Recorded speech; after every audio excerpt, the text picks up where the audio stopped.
Of course, it is spooky season, which means it's time for thrills and chills in entertainment.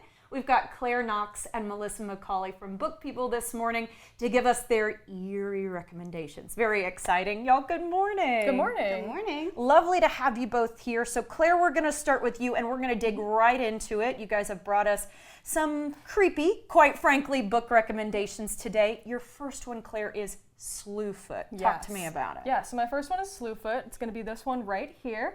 It is by an author named Brom, who is also actually a painter. So he hand-painted the cover, and there are also illustrations at the front of every chapter, as well as some full-color illustrations in the center. So that just right off the bat. I want to make sure it's like PG-13. It is. The whole book probably isn't quite PG-13. Okay, all right. It definitely gets into it towards the end, but this is a really great classic witch story. It takes place in colonial New England. It centers around this young girl who is, married to a Puritan man. Like, some tragedy kind of befalls their family. She is saddled with taking care of their farm. She kind of makes a pact with like this nature god.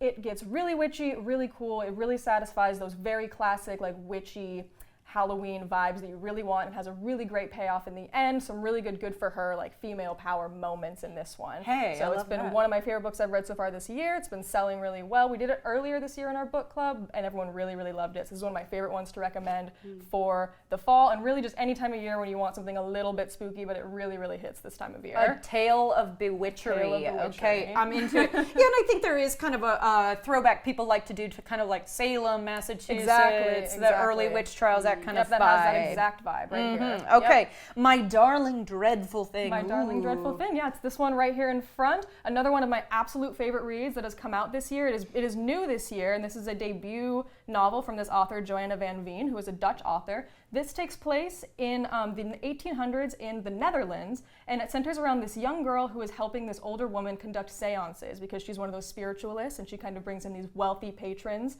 to, kind of a little bit trick them and get their money. But the catch is that this young girl is actually possessed by a real ghost. Oh. And they end up impressing this wealthy widow one day who kind of whisks this young girl away to her crumbling ancestral estate. There's a mystery, there's ghosts, there's creepy statues in a chapel. It is a perfect gothic. I really love this one. It has a touch of romance to it as well, which can kind of bring in that crowd that might not be as into horror at first and just really find a good entry point into it. And it is, if you're into any kind of gothic, any kind of castles, crumbling stones, ghosts, any of that, this is a perfect book for that. Okay, you're really selling me on these two things, even though I will tell you guys, I am a chicken. I do not read or interact with spooky things on purpose because I'm like scared of the dark. Yeah. You know what I mean? But I have a feeling that we're only halfway done because, Melissa, we've got to check in with yours. Yes. Hyde was giving me kind of Hunger Games, or maybe, what's the other one I'm thinking of that took place in Chicago?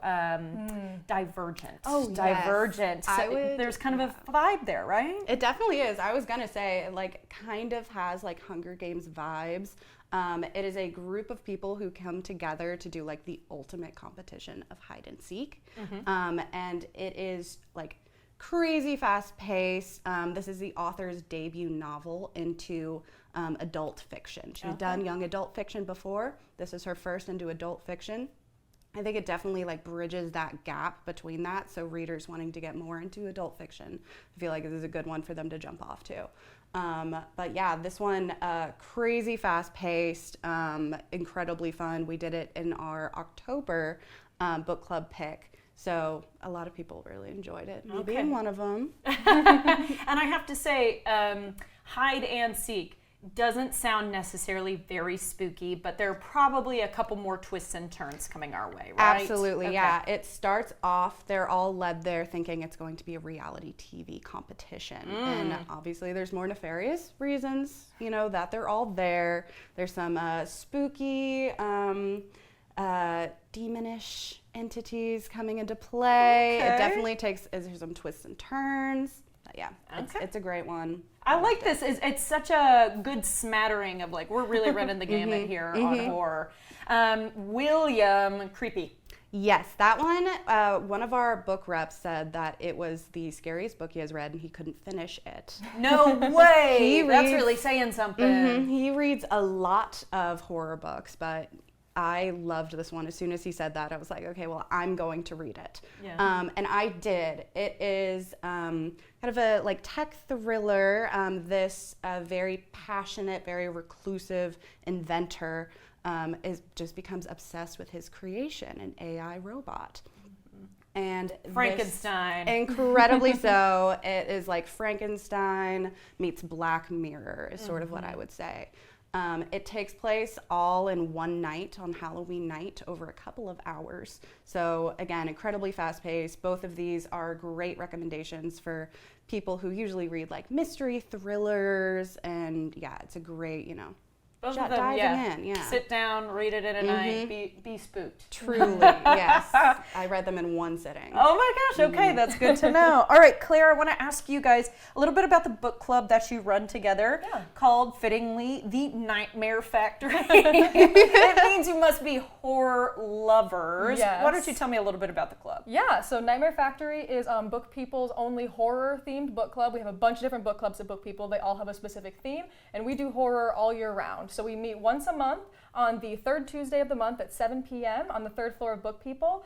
We like to take in different people's recommendations to see what we want to read, so it's kind of a group effort. But we are the hosts. We're there every single month chatting about all of these awesome horror books. We read Slewfoot a few months ago. Our next book coming up in November is actually My Darling Dreadful Thing. Okay. So that is going to be a really great one to get on next. And then in December, we are reading T. Kingfisher's What Moves the Dead Here, which is actually it's really short, which is why we picked it for December, so people can get through it a little faster, get on to the holidays. It is a retelling of Edgar Allan Poe's The Fall of the House of Usher. Ah. Yes. And there's like a series right now that's kind of like, There is, touching that a little bit as well, so it- maybe popular culture. Yeah, it does kind of like bridge the gap with like that Mike Flanagan, Edgar Allan Poe series. Yeah, Gotcha. It has that same kind of vibes. But yeah, we meet once a month, and it is a lot of fun. Okay, so I'm going to mention a couple things on y'all's behalf because we're running out of time here. You've got a hardback horror sale coming up, as well as Meowloween, an adoption event with Austin Pets Alive. How sweet is this, coming up on October 27th? So those are both happening on the same day.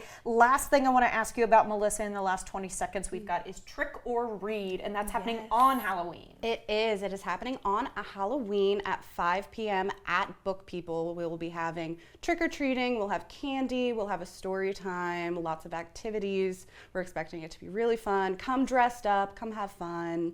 Family friendly, though. It's not just what these Family two like. friendly.